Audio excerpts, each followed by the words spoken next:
What you are trying to reach is here and now. You don't need 25 years to reach this. You can reach it here and now if you want to, but your mind is not prepared. Because I am Atman, I am the self, I am consciousness. It should not take a lot of time to realize it. Thakur Sri Ramakrishna says it takes only a blade to cut yourself off. But you have to have that conscious will, that which is beyond all desires. If you have to understand Hinduism, don't see the rituals. Read Vedanta. Read the Upanishads. Read Bhagavad Gita. See Krishna, the character. See Rama, the character. And how they have lived. And what their teachings were. Their teachings were not shoulds and should nots, and it did not have a belief system. It was empirical knowledge. Knowledge that is based on experience. We are talking about experience here. So what was the life of Buddha? He saw three things. He saw old age, bad health, and death. The three things that shook him.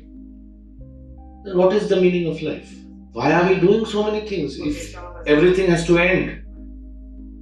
That was the question that set the mood for him. He did meditation but still was not satisfied. After doing everything, each and everything, all the practices, he sat under the peepal tree, just left everything. And the moment he left, the mind fell immediately.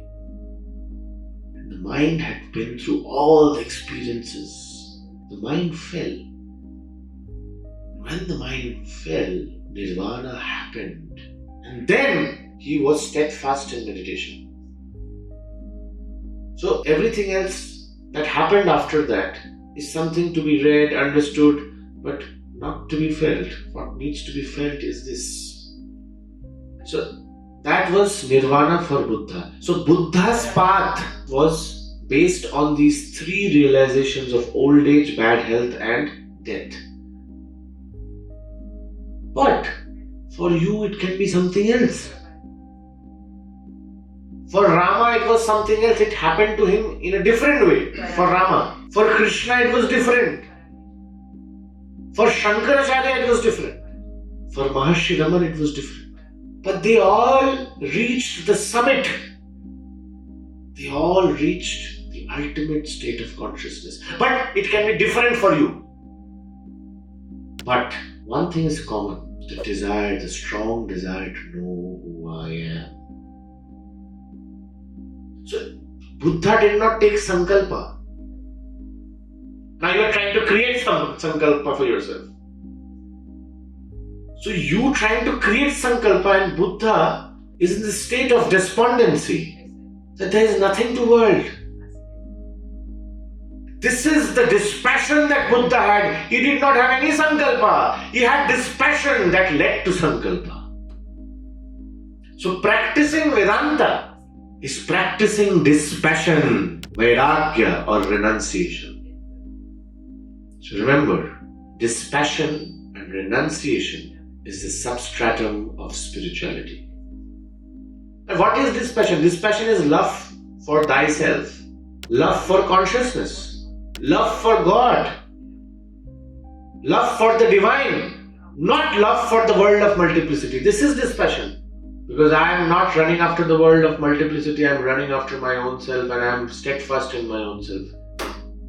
That is spirituality. That is dispassion. That is the state of Shankara. That is the state of Krishna, and that is the state of Rama and Shiva. So understand the state of Buddha instead of reading Buddhism.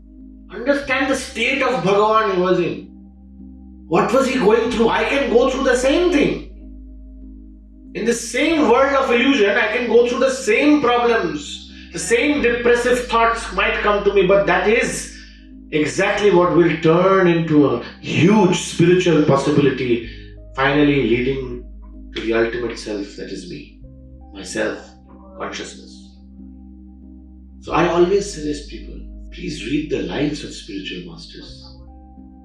The teachings might have a lot of distortions, but read their lives, their ways. and go to a spiritual master. Ask them, what was Buddha going through in this state?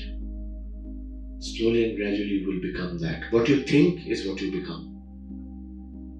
So this is the support to meditation. This is how you meditate. No matter how strong sankalpa you have, it will not happen. You will have to have strong sense of dispassion. Dispassion for the world of multiplicity and illusion. Rejected like poison.